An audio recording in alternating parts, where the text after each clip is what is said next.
most interesting voting experience would be when I turned 18, went down to our local city hall and registered to vote. It was my first time. I got to work the polls that day. My grandmother had been a poll worker for 20 years, and they didn't have poll workers, had a shortage of them, and so she called me, like 2 days before and said, would you be a poll worker? So what's a poll worker?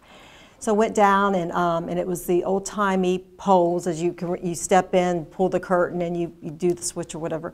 And so got to learn a lot during that day of talking to people, why are you here? What is your passion for voting? So that kind of sparked my interest at that moment of why it's so important to vote.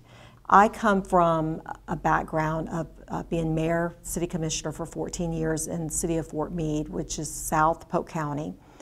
I was never involved in politics. I was working for the state of Florida. I was an auditor and raising 2 daughters, taught Sunday school, and was in the Junior Women's Club. I started the Junior Women's Club. So I was a very shy person, I would say, but there was an issue that came to the city of Fort Meade, and it was on, the commissioners wanted to bring a private prison into our city. And out of the blue, one night, my mother called and said, have you been reading the paper? Said that, this prison company's wanting to come in, and it's for felons that's committed murder, rape, and so they're going to put it next to a middle school. And she said, you have 2 daughters, and do you want this? Do you want our town known as a prison town? And I said, Mom, there's nothing we can do. I think, what I've been reading in the papers, I think, and this was like in 1994, I said, I think it's a done deal. And she said, I believe you need to get involved. She said, you are raising your daughters here, and said, you will be here, continue to be here when I'm long gone, but you need to get involved to find out exactly what's going on. I went to a meeting that night. There were people up there talking, and a lot of people weren't making sense. They were just up there, babbling. They don't want the prison, but they couldn't give a reason why.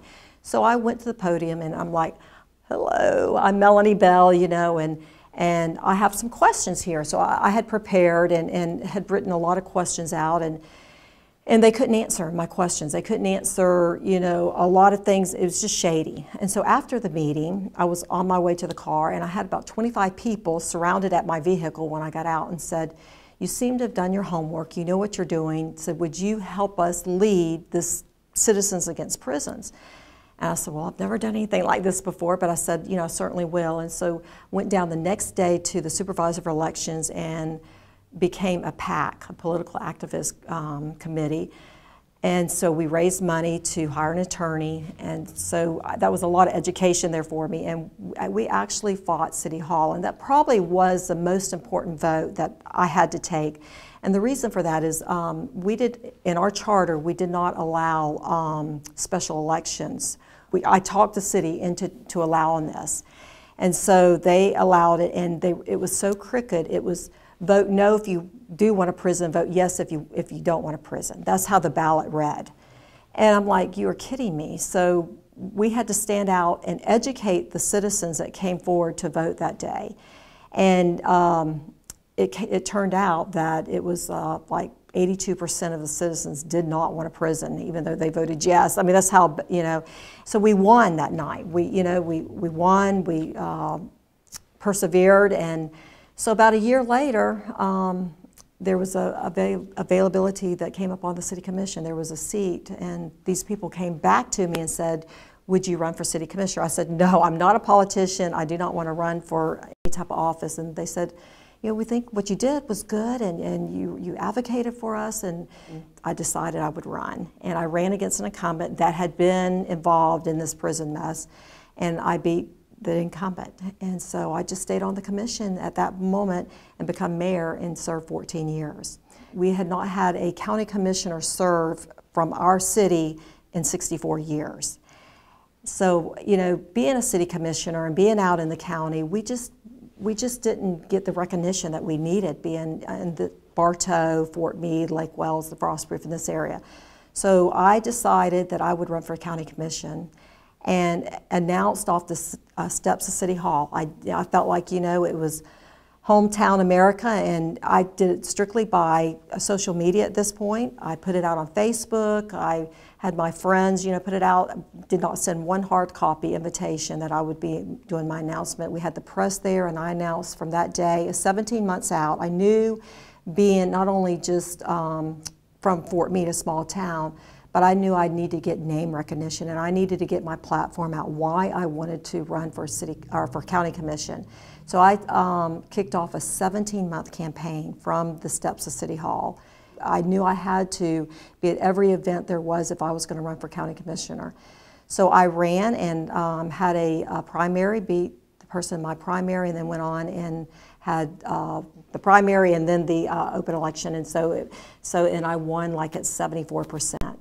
Was voted in as county commission. So I served on the county commission 8 years, and being a woman, having a voice in this county, in the political life, it is a man's world. I will be honest with you. If you look at the statistics and percentages of, not just state but national, there's more men than women serving. So I was the only woman on the commission for 8 years, county commission, and then decided to run for state house and did the same thing. I announced from City Hall again because that's my hometown, off the steps there.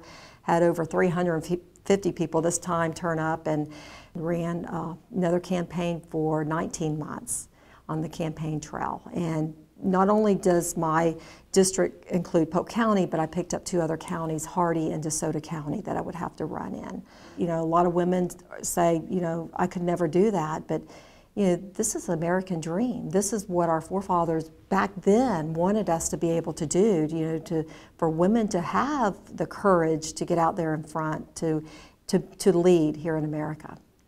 Community means the world to me. We couldn't get things done unless it's grassroots efforts. We have in this country now, we have such a party line division.